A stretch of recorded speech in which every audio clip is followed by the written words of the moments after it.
Hello, welcome to the channel and thanks for watching. And in this video, I'm going to show you through the new Space Marine Gravis Captain that's come out. A little bit of an unboxing, and I'm going to show you how I built it and what I've done to magnetise it so we can use all the different arm weapons. So I've already opened this, obviously you can see, so it's not a traditional unboxing because I was about to build it and realised, hang on, you've got a YouTube channel, film the build process and you can talk about the sprues and kind of things as well. So firstly, look, it's a Gravis Captain. There's nothing rocket sciencey in how they put the sprue together or what the armour looks like. It fits in really nicely when you look at the physical sprues, and actually when you look, I reckon you could probably mix and match some of these pieces in with the other Gravis armour should you really want to. Fairly simple build instruction, just on the back of the insert that goes into the clamshell, I suppose you'd call it. So just crack on. So the biggest thing about this build I'm going to do is obviously magnetise the weapons, not something I really do very often. I was in the local gaming store that I bought this from, and there's a few guys who were having a chat. And I got asked, why on my Nurgle Knights haven't I magnetised weapons so I can do different options? Partly because actually my Nurgle Knights, there's lots of customisation, and were you to magnetise, it wouldn't make look quite right. Secondly, I just couldn't be bothered with them, and I said flippantly to them, if I want a different weapon option, I'll build another Knight. But I have actually magnetised Knights before when I've done some Imperial ones. I don't do it often. I thought this might be a bit of a skills project. Can I magnetise something this small? I've seen other people do it. Not really done it myself on small models because I tend to build one weapon fit. That's what I want, but always up for a bit of a skills test. So here we go. Now in terms of building the basic Gravis Captain, actually really nice and easy. One thing Workshop have got right lately is some of the pieces and panels for the Marine models. They do go together very nicely. So I'm just showing you what I'm building it towards. So these here are my Fists of Caliban, or Caliban's Fists. I've not quite worked out the name. They're kind of a Dark Angel Imperial Fist successor. I've got a bit of background. So this is what it's going to be eventually. Now on these models, there's moulded on, or sculpted on, fur, barrel wraps, purity seals, all kind of extra pieces that I've personally sculpted on my green stuff onto the models. I'm not going to show that process here, although I will whiz through putting some fur onto the model. But if you do want to check out any barrel wraps, purity seal making, and fur, there's some videos that I've done, so I'll link those kind of down below if you want to check them out.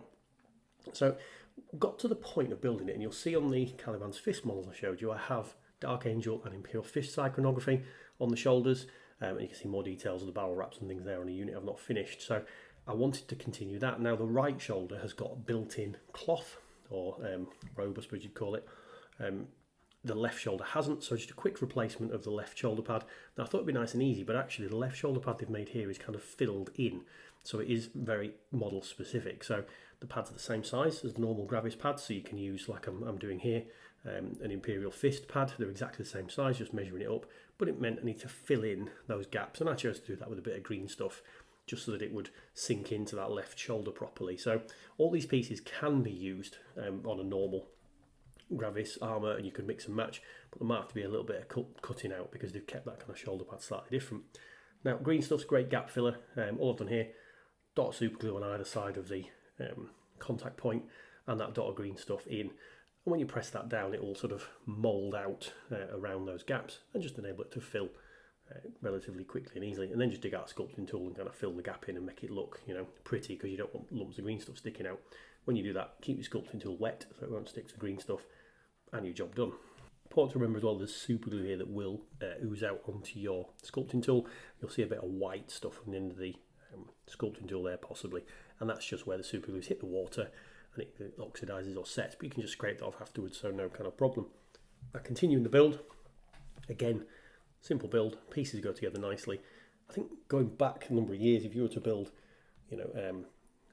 ammo feeds that you're putting onto his kind of left bolter arm, there'd be gaps and it'd be a nightmare to get it to line up and things, but actually lately they've been going together really well. I always get worried about if you were to leave this between sessions and builds, whether it would then go together lately without you being able to move the arm into position, but actually I think it probably would have done. They've been getting this kind of thing quite right.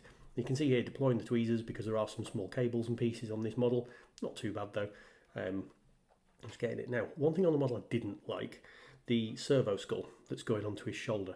The actual positioning of the pit, I suppose you'd call it, that the pin on this servo skull goes into. It's a little bit awkward, and I did actually, with my fat thumbs, manage to break one of the servo skull tails, if that's the right word, off the model. Now I was going to fix it and put it back on, but I thought, you know what, if it's that fragile and you're going to break it while manipulating it just around, it's going to break on the gaming table, so I left it off. That's the only weakness of this model. I don't know why they've built such a chunky model with real skinny kind of servo skull kind of tails that really are just an obvious break point. Now, you get 3 heads with the model.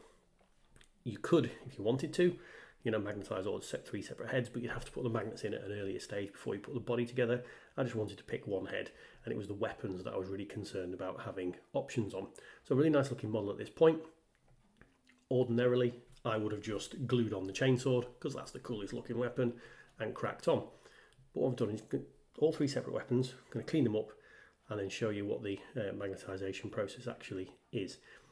Final kind of customization element though, to make it fit with my armour. You can see there's magically some green stuff fur appeared over the top of the cloak, just to tie that in there, and I'm putting a Dark Angel tilting plate from the Primaris upgrade sprue just into the left kind of shoulder there, again matching in. So something that I quite often forget, drilling out the barrels, and this ties into magnetising, so give us a second, take a sharp knife, put a nice little dot or a little hole into the middle of the barrel you're drilling out, take your appropriate sized pin drill and just drill out to just a couple of millimetres, and it just makes the model look that little bit nicer.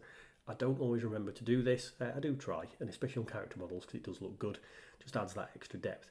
And these pin drills and things, when I've had this for absolutely years, just very useful thing to have in your toolkit and just elevates the kind of look of the model when you do it.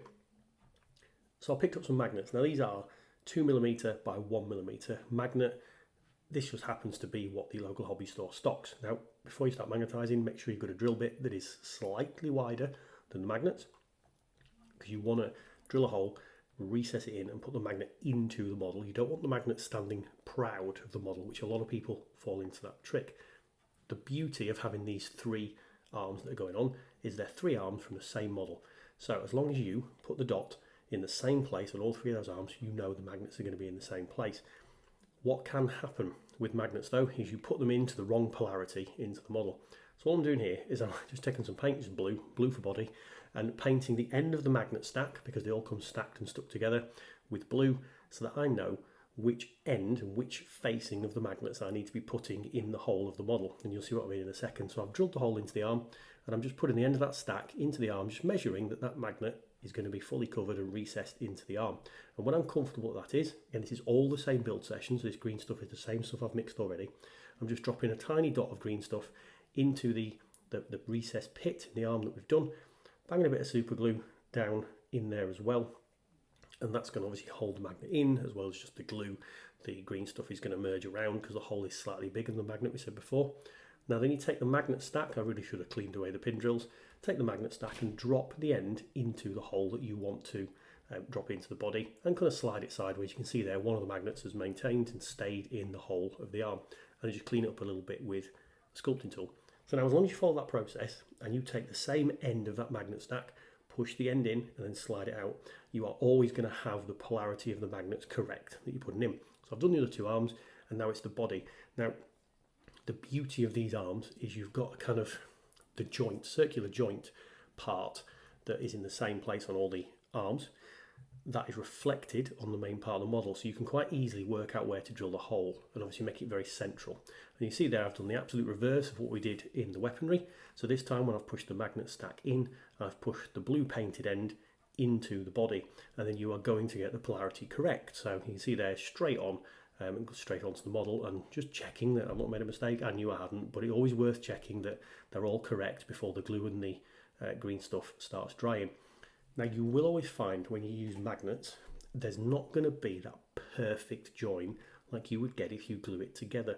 So what I'm doing here is I test fitted all the arms on, and then just put a little bit of green stuff where the magnet weren't sitting correctly. Now the real positive thing, because I've been quite careful putting it together, is that every arm had the same kind of not quite sitting together right. So a little thin trail of green stuff around that socket, and sort of do it with an arm on, and I pulled it off, just merged it together.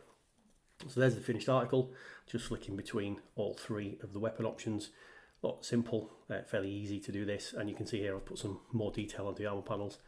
So yeah, I hope that made some sort of sense. Hope my rambling made it clear about sort of how to magnetise. If you like that, like, comment, subscribe, all that YouTube jazz, and I'll see you in another video.